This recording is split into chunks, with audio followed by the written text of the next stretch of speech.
Friends, आपका स्वागत है मेरे यूट्यूब चैनल में।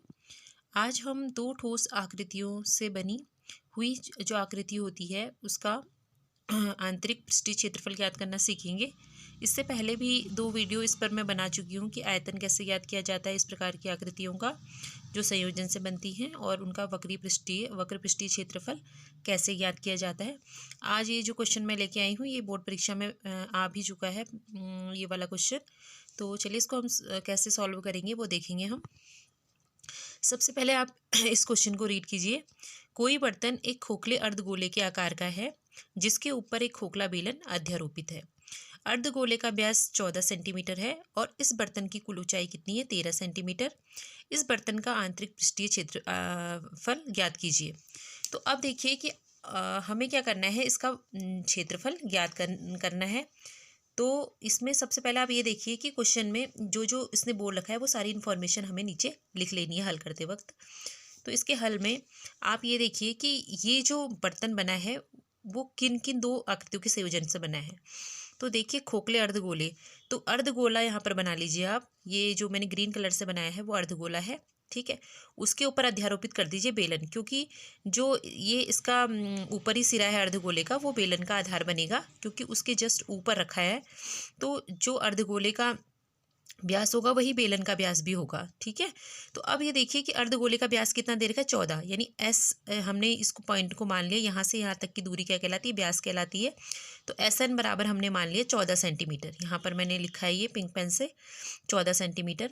तो इसका जो है हाफ, यानी इसका आधा, व्यास का आधा त्रिज्या होता है। तो एम एन कितनी हो जाएगी? 7 सेंटीमीटर, ठीक है।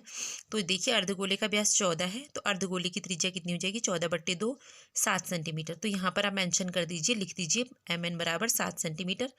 एम एन अगर 7 सेंटीमीटर है तो एम पी भी 7 सेंटीमीटर होगा, एम एस भी 7 सेंटीमीटर होगा, क्योंकि जो इसके केंद्र से इसके परिधि तक की जो पूरी दूरी होती है वो क्या कहलाती है? वो क्या होती है? बराबर होती है, ठीक है।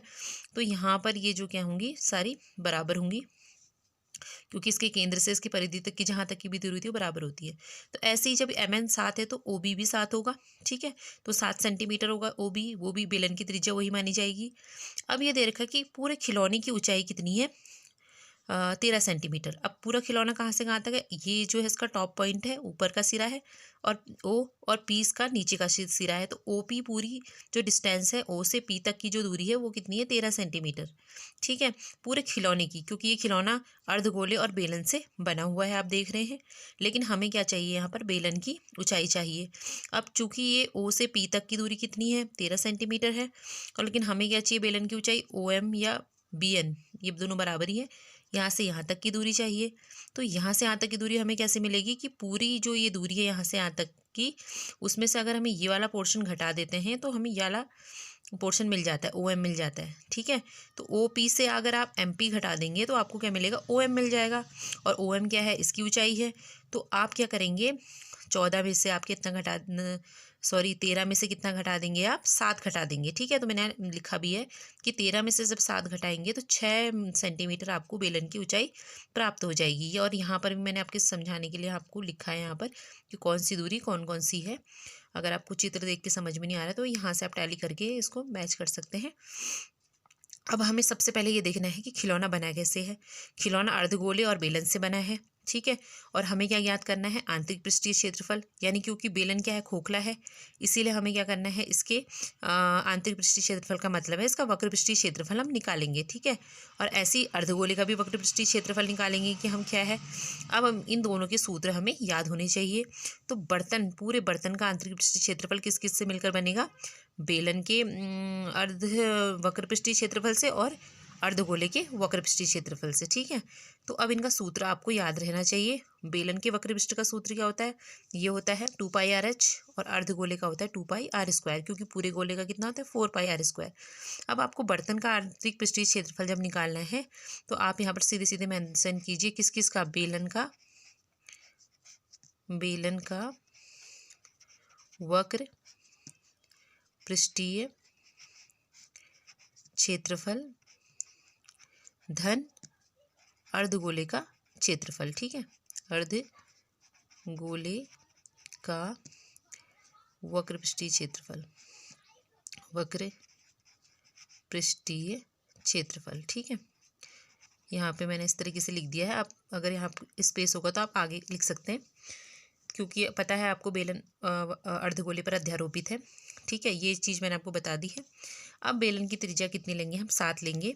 अब बेलन का आंतरिक पृष्ठीय क्षेत्रफल निकालेंगे 2πr/h से। पाई का मान आपको पता है 3.14 दिया रहता है, तो वही रखते हैं, नहीं तो 22/7 रखेंगे। आर का मान हम 7 रखेंगे, एच का मान हम 6 रखेंगे, क्योंकि ऊंचाई हमें मिल चुकी है। 7 से 7 कैंसिल हो जाएगा, कट जाएगा। अब 2, 22 और 6 की गुणा करेंगे तो 264 सेंटीमीटर स्क्वायर आएगा, क्योंकि हम क्षेत्रफल निकाल रहे हैं, आयतन नहीं। तो सेंटीमीटर वर्ग या वर्ग सेंटीमीटर। ठीक है, अब हमने क्या करना है, इसके बाद क्या निकालना है, अर्धगोले का पृष्ठीय क्षेत्रफल निकालना पड़ेगा। तो जब अर्धगोले का निकालना होगा तो उसका सूत्र लिखना पड़ेगा। कितना होता है, 2πr²। अब पाई तो 22/7 ही रहेगा। आर क्या है, अर्धगोले का और बेलन का सेम है, बराबर है, तो 7 है। तो आर का वर्ग का मतलब है 7 × 7। अब जब आप 7 से 7 काटेंगे तो क्या बचेगा, 2 × 22 × 7। इन तीनों की आप गुणा कर दो तो 308 आ जाएगा।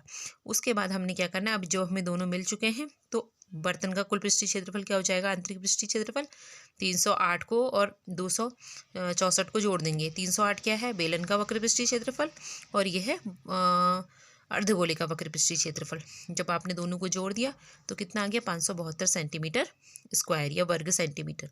तो इस प्रकार आप ये पूरी आकृति का क्या निकालेंगे, आंतरिक पृष्ठीय क्षेत्रफल निकालेंगे। तो इस तरीके से आप इसको सॉल्व करेंगे। इस तरीके की और वीडियो देखने के लिए आप इसे लाइक कीजिए, सब्सक्राइब कीजिए, ताकि आप अगली वीडियो आसानी से देख सकें।